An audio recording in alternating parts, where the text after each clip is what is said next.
Ito yung ating request by the customer. At the same time, one of my idea. Gumawa po ako ng isang endo machine po, pero dual helmet ang may lalagay mo. Isang bendo meron tayo sa upper portion, meron tayo sa lower portion. Kada po isang helmet, meron po siyang kanyang-kanyang makina. Bakit tatlo ang constant niya? Ngayon, kaya po tatlo constant ka, tatlo rin po timer niyan. Oo nga. Ang purpose po nito is manual type na kung makakapili daw sana sila na makakamura. Ano yun?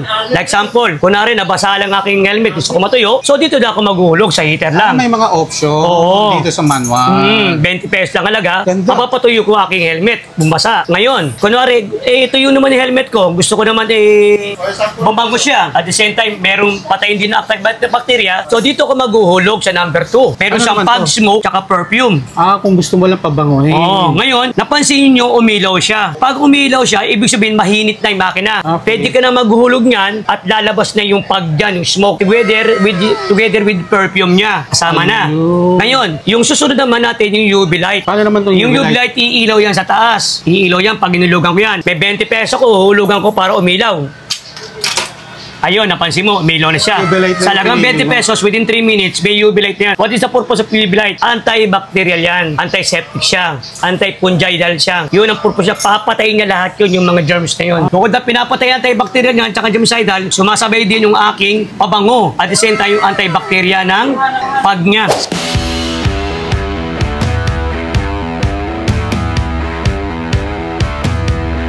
So yung mga kawaga, nagbabalik tayo ngayon dito kay Boss Art. Isa to sa mga nag-trending natin, kung napanood yun sa mga YouTube channel natin, yung tungkol sa Piso Wi-Fi at saka Gcash Bendo, no? Yeah. Meron siyang bagong ginawa. Ito naman yung nagte-trending na helmet cleaner. Ito yung sinasabing pwede mong pagkakitaan at patok sa masa. So nila makikita yung place natin. Okay, makita po nyo to sa P. Gomez Commercial Center, corner Ronquillo Street. Stall 106 po tayo, barangay 307. Anong oras tayo nagbubukas? Nagbubukas po tayo, isa alas 8 ng umaga hanggang alas 5 po ng hapon.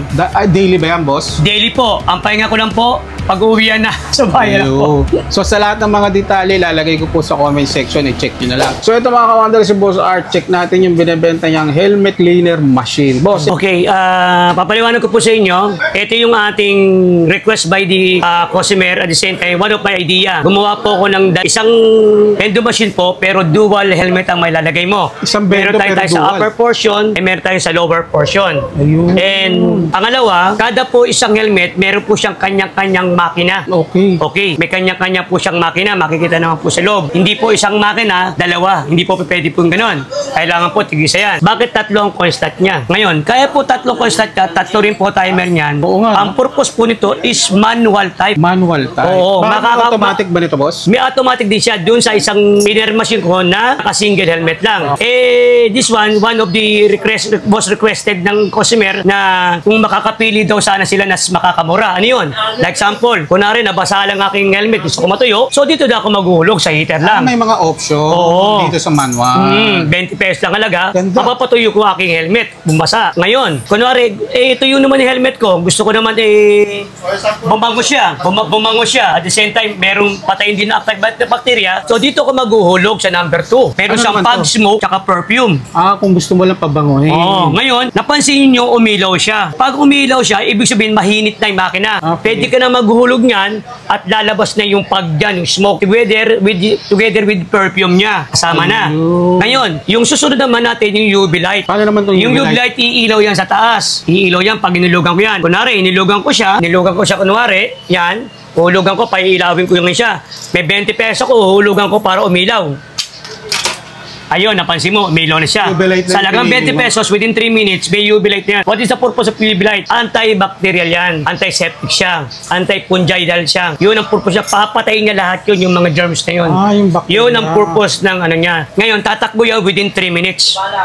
Ngayon, after 3 minutes naman yan, gusto ko naman, ngayon yung heater, ayun, umiilaw na siya, diba po, umiilaw na. Pero wala siyang time. Kasi ito ang huling-huling gagawin mo. So, kung may UV light ka na, maglalagay ako ngayon ng 20 pesos para mag-smoke siya. Lalagyan ko ng 20 pesos sa loob ng 1 minuto. Pag mo siya ulugan, kailangan hintay mo muna umiilaw. Okay. Pag may ilaw na, pwede ka naman kasi mainit. Meron na nakapag-init na yung kanyang makina. So, ulog ko yung 20. Sa loob sa minuto, ayun, lumalabas yung usok niya. Galing ha? Okay. So, within 2 minutes, tumatakbo yung UV light ko. Bukod na pinapatay ang antibacterial niyan, tsaka germicidal, sumasabay din yung aking pabango. At the same time, yung antibacteria ng pag niya. Sa 20 minuto, ilang minuto yon? Sa 20 pesos niya, sa perfume pag, that's 1 minute. Sa 20 pesos? Oo, 1 minute yun. Ayan. Makikita mo siya. Diba? Lakas ng ano, nawala na siya. Pinapag niya ngayon. Oo, pinapag niya na yan. Naka 24 seconds na lang yan. So ngayon, meron ka pa natitira sa UV light mo. Pag naubos yan, mamamatay yan. Pag namatay yan, tsaka ka ngayon maghuhulog ng 20 para mamatay, para naman yung perfume tsaka yung liquid type ng pag matuyo. Pag namatay ito, tsaka pa ka palang maghuhulog ng 20 para naman doon sa heater mo. Para matuyo. So, hintayin mo siya matuyo patapos. So, bali 60 pesos lahat. Oo. Saka sakali. Sa tatlong proseso. Yes. Ooh. Pag naubos na yan, 0-0 na, that's the time, tsaka ka pala maghuhulog ng 20 para naman mag-init siya. Ayan, kita mo. Hintayin, mamamatay yung pag-light yan. Hintayin mo muna siya mamatay. Huwag mong pagsasabayin to tsaka to. May oras pa eh. Oo, may second seconds pa siya. Ubusin mo muna yan. So, tanong ko lang, boss, yung hinulog mong 20, depende ba yan sa may-ari nito? Yan, nakaprogram na yan. Nakaprogram na talaga ng 20? Oo, nakaprogram na yan. So, hintayin mo muna maubos yan. Pag naubos yan, makita mo, mamamatay yan. Hintayin mo lang. Oh, patay na. Ayun, Patay na siya. namatay na siya. Oo, namatay na siya. Ngayon, dahil may pag yan, nasa iyo kung ayaw mo siyang paniin, sinip, ayan o, yung pag niya. Kung ayaw mo siyang, okay na sa iyo yung amoy, ayaw mo siya heater, pwede rin. 40 lang. Kung gusto mo siyang tuyot, i-heater mo. Ayun. Yung heater na yun, good for 1 minute yan. So, yan, automatic yan, nakapatay na lahat ang makina. Ayun. Yan lang siya. Yan ang kinagandahan ng manual type. Manual type. May option ka, makakapili ka. Ang maganda rito, ang presyo niya is pangmasa. Napakaganda. Kayang-kaya ng masa. Kayang-kaya. So, Kaya tayo ito gumawa maganda to. Sa mga mataong lugar, no? Oo, yung talagang ang binatin na doon sa mga middle people. Huwag di mo kailangan ilagay ito sa elite people. Lagay mo doon sa mga middle people, yung talagang residential type. Oo. Hanggat mare. Para yung iba na wala ng time na maglinis ng helmet nila, ilalagay na lang nila. Oo. Ang maganda Grabe, rito, paisip ang galing talaga ng kumikita Pinoy, tayo ng 60 pesos. Dahil dalawa siya, so kikita yung may-ari ng 120 pesos sa dalawang helmet. Uy, And the minimum, as upon my survey kasi, nakita ko yung isang pinagdalan ko ng customer ko, yung kanyang helmet na binili sa kanya isang piraso, wala pang isang buwan na worth 40,000, na-gets niya na yung 20,000 sa loob lang ng 25 days. ang taas ng return of investment. Kasi, Ang bilis, ha? 24 hours niyang nakalabas yung kanyang machine, hindi niya tinapasok. So, sabihin, kahit madaling araw gabi, may gumagamit ng kanyang machine. Yan yung sinasabing passive income. Oo, passive Kahit income. natutulog ka, may nagtatrabaho para sa'yo. Yun ang maganda ron talaga. Kaya nga sabi ko, kaya ginawa ko to, yun ang pagkakaiba ng reprogrammable tsaka isang manual type. Kasi sa manual nga naman, meron kayong Makakapili kayo ng gusto mo, kung ano lang gusto mo. Kung gusto mo lang mabango lang, o by means of UV light lang na patay natin bakterya, Tama. or by kaya yung heater, basa yung aking helmet, gusto ko lang matuyo lang. O sa halagang 20 pesos, pangmasa, matutuyo yung helmet ko. Yun ang kaibahan ni manual. Oo, yun ang maganda sa kanya. At the same time, maganda pa sa dual niya, dalawa gumagamit sa loob lang ng 5 minuto. Tsaka ito kagandahan, dalawa. Oo, Hindi sa sila loob ng 5 pipila minuto, matagal, no? dalawa ang makakagamit. Ayun. Pwede po. So sabihin, dalawa lang ang makakagamit. Ngayon, dalawa lang siya. So, yun ang si ma'am, maganda dito. Mag-o-order yata si Oo. ma'am. Ang maganda po dito, sabi ko nga po sa kanila, hindi lang basta bibili kayo. May papers kayo manggagaling sa akin, bilang sa akin, na bilang pong isang licensed AC engineer. At the same time, I'm a board passer po. At the same time, I'm also the admin and president po ng Adi Gemini Peace Wi-Fi, ng Peace Wi-Fi, GCash Bendo, and the GCash. Ayun. Pag binigay ko po sa inyo to, automatic po, may papers kayong hawak under DTI. Okay, yun, that's number 1. Sabihin po, nakapatented to sa pangalan ko with BIR and Mayor's Permit. So, kasi sabi nga po ng dalawang foreigner gumawa, pag walang papeles, sabihin patented, nag-imitate ka lang without papers. Ngayon, tayo po may papers tayo. Ibibigay ko sa inyo. Ngayon, ano po requirements? Kumbaga, ito sarili mo itong assemble. Oo. Sarili Pag binigay ko sa inyo style ito, may to. papers na. Ngayon, mapoprovide ka ng barangay business permit. Yun ang isang kailangan mo para naman pang sarili mo.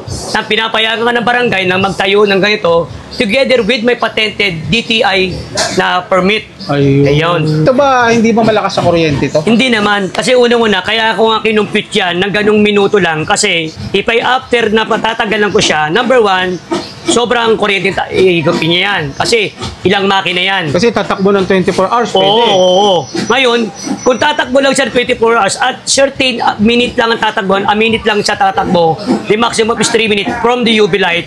Ang UV light po, hindi po masyadong malakas kumain kasi this one is 220 pa, pero this one is only 12 volt. And the older coil slot is made of 12 volt lang. 12 volts Oo, lang. 12 volt lang po siya. Wala, parang meron siyang similarity from the GCash vendor and the Piso Wi-Fi vendor. Ayun po. Sa ganito, boss, paano naman po o-order sa'yo? Okay. Ang unang sistema ko sa pag-order, number one, yun nga, bago ko i-explain ko muna yung info niyan, then full details niyan, and procedure. Then after that, ang pag-order po niyan is, may tinatawag po tayo ng scheduling and reservation. Paano pag-o-order sila sa'yo? Ano ba to? Made to order o pagpunta na rito, meron ka nang naka-assemble? Okay. Hindi po natin kayang gumawa ng tinatawag natin na walk-in instant meron. Okay. Mostly po talaga ginagawa ko, this one is made to order. Kasi hindi po basta-basta paggawa to. This one is aluminum metal alloy tayo. Kaya ako ganun ginawa ko po para maging magaan. Kasi nag-test po ako ng bakal. Alloy pala to. Sobrang bigat. Ang bigat. Not like this one. 0-0 ang degrees ng ipit niya. Halos dito lang tagalalabas ang usok. At the same time, kaya ng 2 taong buhatin. Madali mo siyang bitbitin. Ngayon, kaya ang pag-order po niya, sabi ko nga po sa kanila, kung mag-order kayo, 10 batch ng 10 ban ako. Per batch, that's 10 person. Tapos hihinto muna ako kasi gusto ko muna matapos ko yung 10, yung first batch within 10 person, include po sa loob ko. Ganyan ginagawa ko po. Kumbaga may schedule. Oo. Ngayon, ang ginagawa ko dyan, 50% will be the down payment of the total amount of the single and dual helmet bendo cleaner. Bakit po ganun? Kasi totoo lang po, napakalaki po talaga ng puunan nito. Malayang-malayo po to sa piunan ng Piso Wi-Fi po tsaka sa GCash na ginagawa ko po. Boss, so paano to? Yung nagdi-deliver ka ba sa mga may o-order ng mga malalayo? Okay, Paano ganito. yan? Pag malapit, lumalaban ako ng sinasagot ko. Pero pag malayo, hati po kami. Sa presyo nito, sa dual ko, is nagkakalaga to ng 80,000. 80,000. Nung akin namang single, that's 60,000. Pero, ang maganda po dyan, negotiable naman po siya. Pwede natin babaan. Bakit naman, mababait naman po si Sir Judge. Madali naman papakiusapan. Pwede ko pong babaan po ng presyo ng ating dual at sa ating single. Ang maganda pa rito, pag binigay ko sa ito, not only by unit, at the same time, I'm gonna give you my documents regarding the DTI. At the same time, this one is patented to my name as Engineer George Calas. Ang warranty nito, boss? Regarding the warranty of both item, this one is 6 months warranty. 6 months warranty.